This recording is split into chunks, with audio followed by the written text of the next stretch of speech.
I've been with iTAP for a long time, and I remember working down at Soulard when Four Hands was first starting to open up, and they were coming in and just having a beer as they were building the building. So we've known each other since the very beginning. Nick Coble, I work at International Tap House. I'm Director of Operations. It's fun for Four Hands to get to work with us and come up with something unique and special.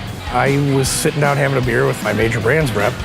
She mentioned something with Knob Creek. They sent up this nice, cool little box, 3 different bottles in there with different bourbons that they had pulled from different racks. They had a little information card with each that just kind of told me where it was placed in the distillery, how long it had been aged, what day it was barreled. Blindly tasted them, and when I did, there was an 8-year barrel. It was really good. It had a lot of flavor, still pretty hot. Another 9-year barrel, same thing. And then there was this 14-year barrel, and it was just perfect. Lots of oak, vanilla. And we had already talked to Four Hands about doing Madagascar in it, and I thought that the vanilla in there was just perfect. Madagascar's our big imperial milk stout, so 9.3% ABV. Malt bill is pretty heavy on the chocolatey and roast side, so really, really thick, kind of chewy mouthfeel to it. And then that beer is just fermented typically in bourbon barrels. So in this case, a single barrel of Knob Creek. We've worked with Knob Creek barrels in the past, and we always get something a little bit unique and different out of it. We're hoping to get a lot of those same notes that he found in the whiskey in the beer. That was way easier sitting there. John Whitaker, International Tap House, Beer Program Director. We started in 2009, Four Hands started not that long after. I've been fortunate enough to work with Four Hands in St. Louis, Columbia, Kansas City. Always had a great relationship with them, never had a problem selling their beer.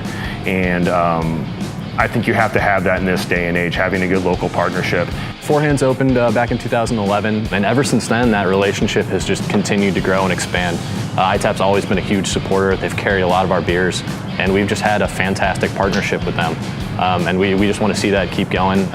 We like to offer these unique projects, and I think that this Knob Creek barrel specifically is just a great opportunity for us to do that. How's my hair? Tommy Manson, I work for International Tap House, and I'm the general manager at Soulard location. If someone's on a brewery tour of St. Louis, chances are they're gonna end up at iTAP because after Four Hands, they're like, well, why don't you head over to iTAP? Kind of a symbiotic relationship. And the fact that, we're right down the street and we had a hand to do with it, or a hand in it, it's, I think it's gonna be really well received. When you pick that barrel, you get all the bourbon in the barrel. They bottle it all up for you. Special little tag on it that says something about how it was picked by International Tap House. 100% of that whiskey we get, so we've got several cases of the whiskey itself. And I think it's going to be fun to taste Madagascar the way Four Hands intended it, next to the Madagascar that was aged in that Knob Creek barrel, next to the Knob Creek single barrel. And I think it's going to be cool to see how much people are really going to love to buy up the bottles of bourbon and take those home too. I've got one at home, it's almost gone. Nice. As we've grown as a brewery, we've had less and less time to do these really fun, small-scale projects, single barrel production, that sort of stuff. And so for us, it's such a fun experience. It's so unique and exciting for us to do something like take a single barrel of Knob Creek, fill it with a really cool beer that we're excited about, and just put out a premium product. We're not the first bar to go to a larger distillery like Knob Creek and get to pick a barrel. That's happened before, it'll happen again. But we kind of got the best of both worlds here. Not only did we get to pick a barrel and get all the bourbon that was inside of it and get to sell that bourbon at our bar, either by the glass or you can come in and buy the entire bottle.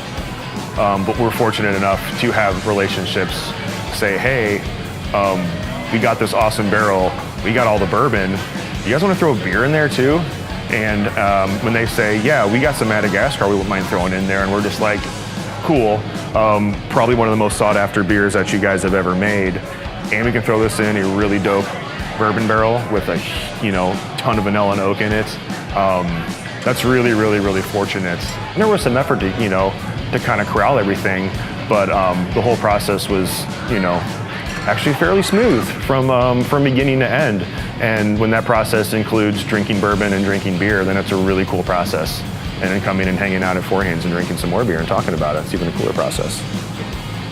This allows us to tell a story of not only the product, but our relationship as well. And that's something that's always going to be a winner within craft beer, is talking about that story.